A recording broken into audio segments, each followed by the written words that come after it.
এই সৃষ্টি কোলে জন্ম নিয়েছি, আমার আপনার মরণ আছে গো। ও আমার ভাইয়েরা, আমার মরণের কথা বলতে গেলে আল্লামা মুফতি আমজাদ আলী সাহেব একটা কিতাব লিখতেন, কিতাবের নাম বারে শুনিয়া। এই কিতাবের মধ্যে লিখলেন, দুনিয়ার মানুষ শোনো, মানুষ যখন সাধারণ মৃত্যুবরণ করে 70টা উটের গায়ের চামড়া জবাই না করিয়া উল্টো দিকে টান দিয়া লবণের মরিচ লাগায় দিলে যতটুকু যন্ত্রণা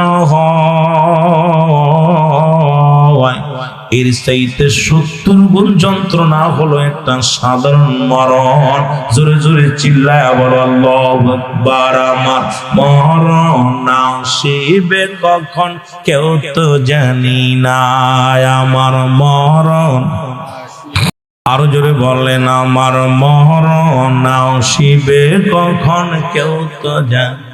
এ আমি চলে যাব, আমায় তোমরা বইলা যাইও না, আমার মরণ আসিবে কখন কেউ তো জানি না। ডানে বামে মাঠ, বলো ডানে বামে মাটি, আমার মাটির বিছানা। ডানে বামে মাটি, টাকা পয়সা দালান কোটা যাহা করেছি সব কিছু ফেলাইয়া আজি একাই চলেছি রে। আমি সব কিছু ফেলাইয়া আজি একাই চলেছি। আমি যাবার বেলায় ভেবে দেখি আমার কেহ নাই, আমি যাবার আমার মরণ আসিবে কখন কেউ তো জানি না, আমার মরণ। এ দুনিয়ার মুসলমান,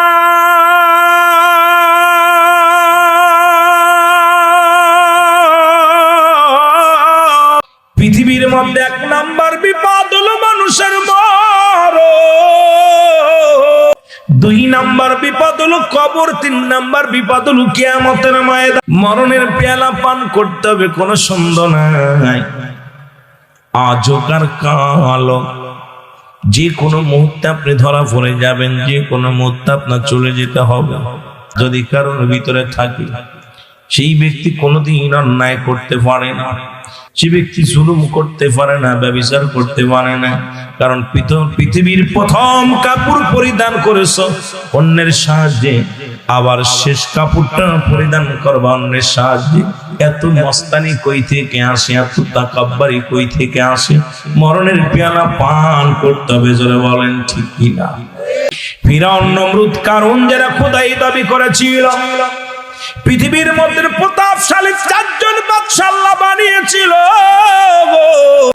মুসলমানদের মধ্যে 2 জন, কাফেরদের মধ্যে 2 জন। এই পৃথিবীর মধ্যে প্রতাপশালী বাদশা যারা ছিল, ধন দৌলত তাদের দান করেছিল আমার আল্লাহ।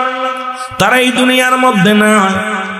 কত বিদেশি ভাই বিদেশের জমিনে পড়ে আসে, সম্পদের পাহাড় বানাইতেছে, সম্পদ পড়ে থাকবে, এই সম্পদ গুলো খাবে লোকে, তোমার দেহ খাবে পোকে। জোরে বলেন ঠিক কিনা? ধন সম্পদ সব বানাইতে যাচ্ছে, ভালো আমল যদি না করে সব ছেলে মেয়ে ভাগাভাগি করবে। ইটালি আছেন, ফ্রান্স আছেন, গ্রিস আছেন, কত বড় বড় রাষ্ট্রে আছে আমার বাজানরা, ধন সম্পদের পাহাড় বানায় থুয়ে যাচ্ছেন। কিন্তু একবার কি চিন্তা করছেন আপনি আমলের পাহাড় বানাতে পারেন না? এই সম্পদ ছেলে ভাগাভাগি করবে, মেয়ে ভাগাভাগি করবে। ওই যে ডিপ জালের বোনেরা যেমন শুরু করছে, ডিপ জালের বিরুদ্ধে অভিযোগ, ভাই ফাঁকি দিচ্ছে। আরে ভাই, এখনই মারা গেলে 3.5 হাত একটা গর্ত, 3.5 হাত একটা কবর, এর বেশি পাওয়া যাবে না। জোরে বলেন ঠিক কিনা? পাওয়া যাবে? হয়তো কারোর জন্য একটু দামি কাপড় আছে, কারোর জন্য একটু নরমাল কাপড়। কি বাজান ঠিক কিনা? আমার বাবারা, আমার বন্ধুরা, আমার যে কথাগুলো বলে দিলেন কান্ডা লাগা শোনো। মুসলমানদের মধ্যে 2 জন হলো প্রতাপশালী বাদশা ছিল গো। একজনের নাম পয়গম্বর সুলাইমান। রব্বুল আলামিন তাকে এত পাওয়ার, এত ক্ষমতা তারে দান করলেন। এই পৃথিবীর মধ্যে একটা মজেদার আংটি তারে দান করলেন, একটা কুরসি তারে দান করলেন। তামাম পৃথিবী ঘুরে ঘুরে দেখতো, পেট্রোল লাগতো না, ডিজেল লাগতো না, ড্রাইভার লাগতো না, শুধু হুকুম দিত। এই চেয়ারটায় বসে বসে তামাম পৃথিবী ঘুরিয়া ঘুরিয়া দেখতো, জোরে বলেন মারহাবা।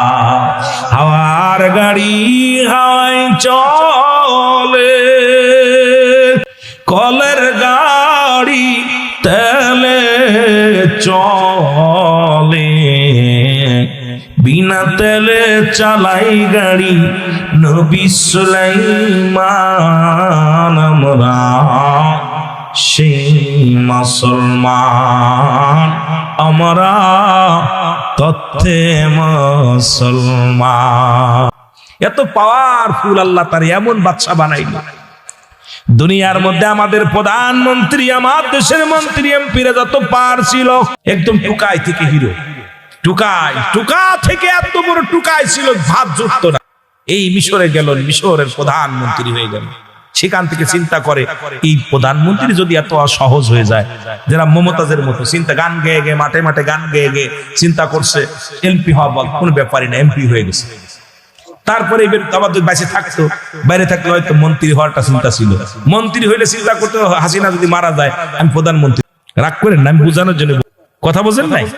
আরে আমার দেশের কিছু এমপি ছিল বানান করতে যে হাইগে দিতে একবারে, কথা বোঝেন মাননীয় সংসদ, কথা বোঝেন।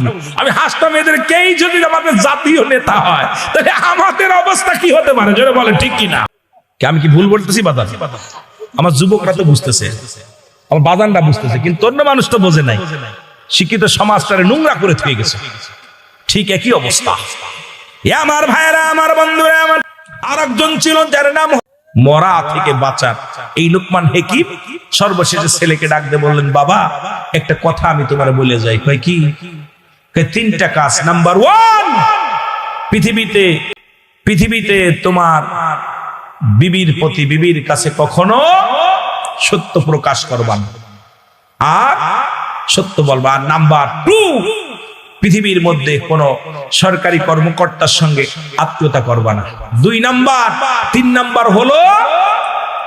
নাম্বার হলো নয়া বড় লোক, তাদের কাছ থেকে কোনো ধার দিনা করবা না।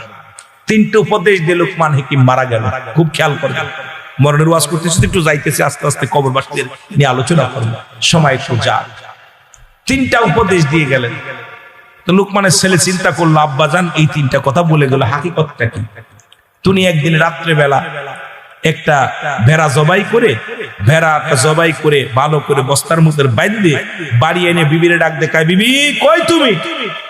বিবি কয়, আমি আজ। কয়, আমি তো একটা মানুষ খুন করে ফেলেছি, এখন কি করা যায়? তুমি আসলে মাটি খুঁজা 2জনে ঘরের মধ্যে ভেড়াটারে পুঁতে রাখছে। পুঁতে রাখা পর এরপরে আপনার এক নয়া বড় লোকের কাছ থেকে কিছু টাকা ধার নিলেন। নেওয়ার পর প্রতিদিন আসে লোকটা টাকা চাইতে, টাকা দাও। হঠাৎ করে একদিন লোকমান হাকিম ছেলে ওনাকে মারতে গেছেন। কয়, স্বামী আপনি কি পাগল হয়েছেন? এর কয়দিন আগে একটা খুন করে ঢেকে রাখছেন ঘরের মধ্যে, আবার আরেকটা মারলেন, এরও মারলেন। ওই লোকটাকে কাম সারছে, একদিন তো খুন করে ঘরের ভিতরে লুকায় রাখছে, এইবার আরেকটাও মারবে। উনি তাড়াতাড়ি ফোন দিচ্ছে থানায়, বাবু সাহেব তাড়াতাড়ি, আরে লোকমান হাকিমের ছেলে ও তো মানুষ হত্যা করে ঘরের ভিতরে লুকায় রাখছে, তাড়াতাড়ি আসেন।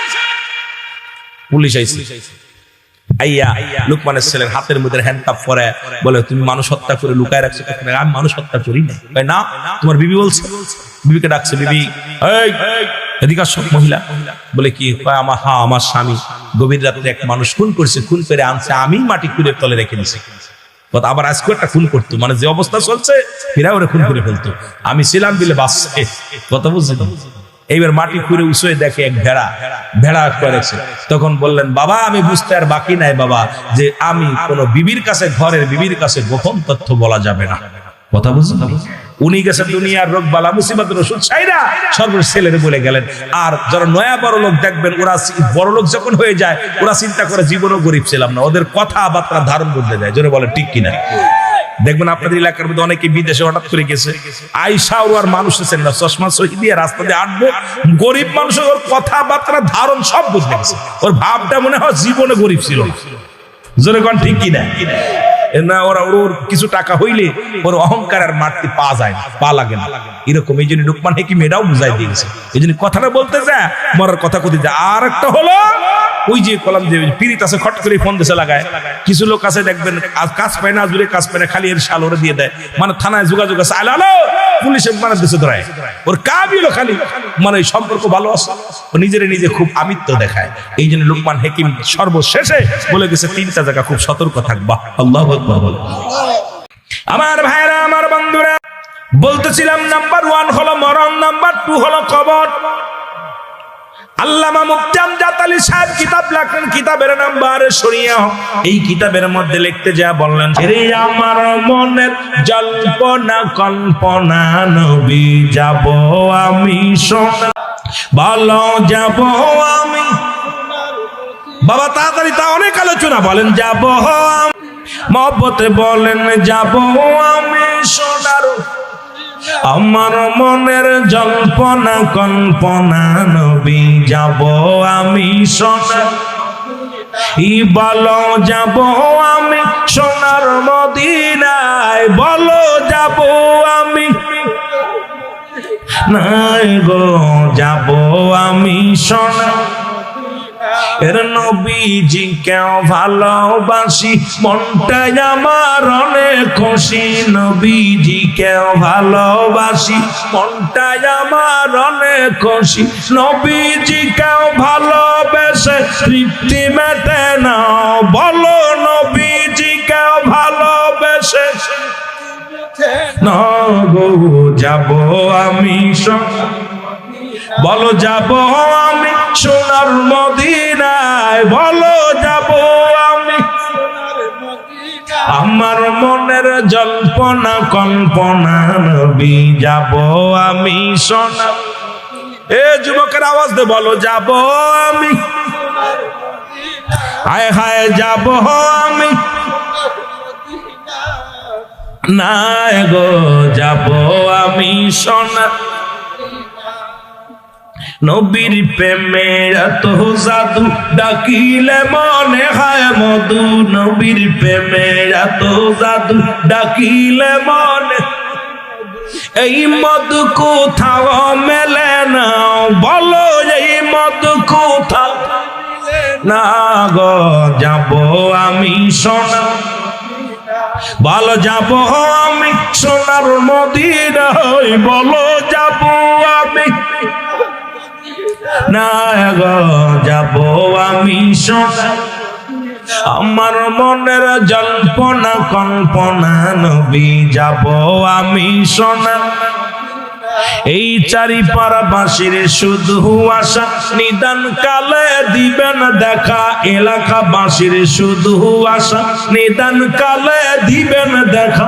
দিবেন দেখা মাহফিলের ওসিলায়, বলো দিবেন দেখা মাহফিলের ওসিলায় গো, যাব আমি সোনার, বলো যাব আমি সোনার মদিনায়, বলো যাব আমি নাই গো, যাব আমি সোনার। আহা, কোন ব্যক্তির দোয়া কবুল করে ফেলবো আল্লাহ। কত ধনী মানুষ যাইতে পারে না, গরিব মানুষ মদিনায় ইনশাআল্লাহ। এই জন্য সবসময় আশা করবেন মদিনায় যাওয়ার। চাইন কি চান না? চান কি চান না? আমার ভাইয়েরা, আমার বন্ধুরা, আমার ইমানদারের কত পাওয়ার, ইমানদারের কত শক্তি। ইমানদারের অনুমতি ছাড়া আজরাইল ঢুকতে পারবে না। আল্লাহ কয় কি ব্যাপার, জানটা নিয়ে আসবে, আল্লাহ ঢুকতে দেয় না। কয় জানার আসবো, জোর করে ঢুকায়, দাঁড়াও। কয়টাই রুহু বাড়ি করে, বাইর তো করার কথা ছিল 8টা 1 মিনিট, এখন 8টা 2 মিনিট 2 সেকেন্ড বেজে গেছে, 1 মিনিট 2 সেকেন্ড। খবরদার, সেকেন্ড পার হয়ে গেছে, আর হবে না, ফিরে আসো, যাও জান্নাতে চলে যাও। জান্নাত থেকে 8টা জান্নাতের বিবরণ গুলো ভালো করে তালুতে নিয়ে যাও, আর নিয়ে চলে যাও। জাহান্নাম গুলো ভয় দেখায়ও না, তুমি জান্নাতের বিবরণ গুলো আমার বান্দারে দিয়ে দাও। বান্দার কাছে চলে আসবে জান্নাত জাহান্নাম নিয়ে, আয়াত দেখাই বলবো অমুক ব্যক্তি আবুল কালাম আজাদ সাহেব, এই লোক দেখো জাহান্নাম দেখছো, আল্লাহ 70,000 রশি লাগানো এক একটা জাহান্নামের গায়ে, এক একটা রশির মধ্যে 70,000 ফেরেশতা ধরে টানাটানি করতেছে। আগুনের আগুন, বিশ্ব সাপ, কত কি আছে দেখছো। সবচেয়ে বড় মজার বিষয়, জাহান্নামের গেটে একটা গাছ আছে, জাক্কুম নামে কাঁটাযুক্ত গাছ। এই গাছটা মানুষকে গ্রাস করে ফেলবে। জান্নাতের মধ্যে একটা গাছ আছে, সিদরাতুল মুনতাহা, বুড়োই গাছ। জোরে বলেন না মারহাবা, আর একটু জোরে বলেন মারহাবা। জান্নাতের মধ্যে গাছ থাকবে, জাহান্নামের মধ্যে গাছ থাকবে। জাহান্নামের মধ্যে জান্নাতুল মাওয়ার পাশে একটা গাছ। রাসূল পাক সাল্লাল্লাহু আলাইহি সাল্লামকে এই মিরাজের রজনীতে নিয়ে যখন ডাকলেন, মিরাজ নবীজি ডাকতে বলতে, হুজুর জিবরিল আমিন কোথায় রাখলা? কয় হুজুর রাখলাম আপনাকে সিদরাতুল মুনতাহা। নবীজি কয় তো রাখলা বড়ই গাছ, উপর দিক তাকায় দেখে সুন্দর বড়ই ধরে আছে, গাছে কোনো কাটা নাই। নবীজিকে বলতেছে হুজুর এই জান্নাতুল মাওয়ার ভিতর যারা প্রবেশ করবে তাদেরকে এই ফলগুলো খাইতে দেবে, সুতরাং জান্নাতের ভিতর বড়ই পাওয়া যাবে। সুবহানাল্লাহ বলেন না? আর একটু জোরে, আর একটু জোরে। কোন তাফসীর কারক আবার এই জান্নাতুল মা, জান্নাতুল এই যে আপনার আপনি কি সিদরাতুল মুনতাহা শব্দের অর্থ নহর বলছে, আবার কোন কিতাবের মধ্যে আছে এটা শব্দের অর্থ হলো বড়ই গাছ। জোরে বলেন না সুবহানাল্লাহ। আর একটা হলো যেটা জাক্কুম নামে কাঁটাযুক্ত গাছ, বেল গাছের মতো দেখতে, এটা জাহান্নামের গেটের মধ্যে লাগানো। মানুষগুলো আপনারা শুনেছেন আফ্রিকা জঙ্গলে মানুষ খা গাছ আছে, এই গাছ যেমন আমরা শুনেছি দেখি নাই, তদ্রূপ ওই জাহান্নামের গেটে যে গাছটা থাকবে মানুষগুলো পালাইতে যাবে, তাদেরকে ধরে ধরে একদম গ্রাস করে ফেলবে। এই গাছগুলো শাখা প্রশাখা গুলো ঝুঁকে আসবে, এগুলো মানুষ খেয়ে বিপদ। আমার বাবারা, মানুষের তো দেহের ভিতরে ভয় নাই, এখন ভয় বলতে নাই, মরা মানুষের ধরে সেলফি তোলে, দাদা দাদির কবরে শোয়া সেলফি তোলে। হাইরে মানুষের মুখে কবরের ওয়াজ শুনলে মুখে হাসি আসে। এই মানুষগুলো তো মানুষ নাই, মানুষের অন্তর এমন ভাবে মরছে, ওই হৃদয়ের ভিতরে মরণের ভয় নাই যে আমাকে ওই কবরে যেতে হবে। এই কবরের কথা শুনলে যদি চোখে পানি না আসে, এর মতো কপাল পোড়া মানুষ আর দুনিয়া। আমার ভাইরা, আমার বন্ধুরা, আজরাইল বলবে দেখো তোমার জন্য জান্নাতের কত সুন্দর নিয়ামত, একটা দুইটা দিব না, হাঁকা যা অনেক। এর কবরেতে আগুন পাবি, বিড়ি পাবি না, বলো কবরেতে আগুন পাবি।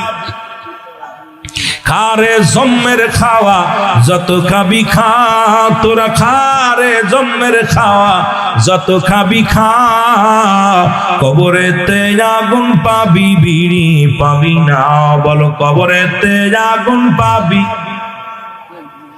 ফেরেশতারা খায় না ঘুষ, থাকিবে না তোর যে হুশ, মুগুর মারিবে ধরে, গর্জন মারিবে ধরে, রক্ষা পাবি না, কবরেতে আগুন পাবি, বিড়ি পাবি না, বলো কবরেতে আগুন পাবি। আরো জোরে জোরে বলেন, কবরেতে আগুন পাবি, বিড়ি খারে জম্মের খাওয়া যত খাবি খা, তোরা খারে জম্মের খাওয়া, কবরেতে আগুন পাবি, বিড়ি পাবি না, বলো কবরেতে আগুন পাবি।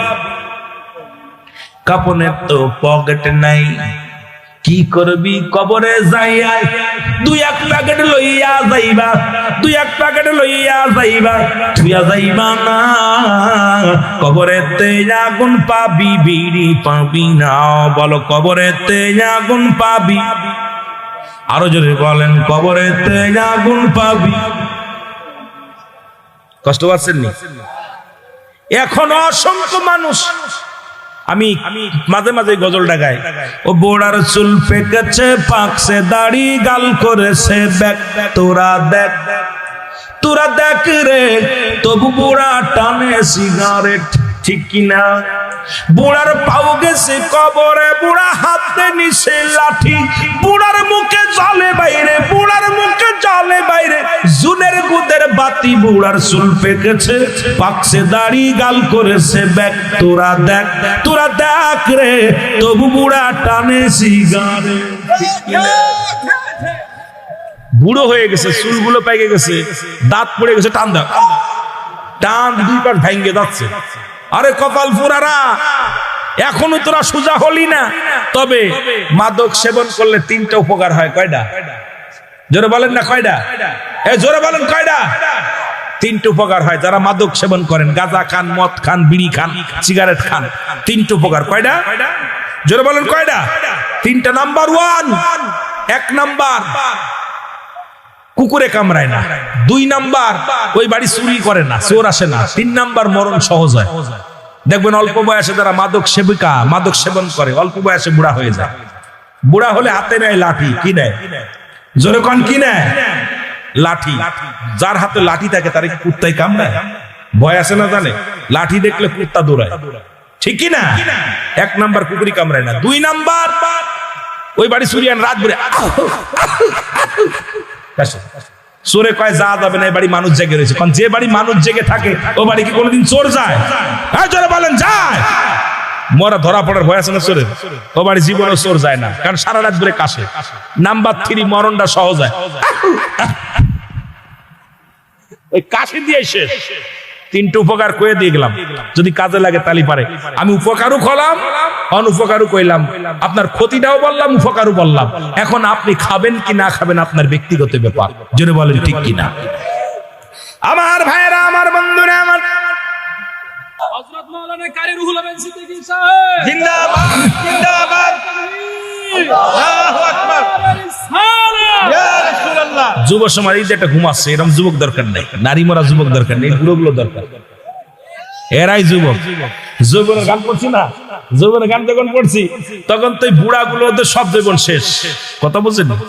আর কি দেখবেন, দেখেন না, বললে পরে কষ্ট হয়। দেখবেন ইন্ডিয়ান হারবল, কলকাতা হারবল, মাদ্রাস হারবল, কারণ যুবকগুলো সব শেষ হয়ে গেছে, সব বল শেষ।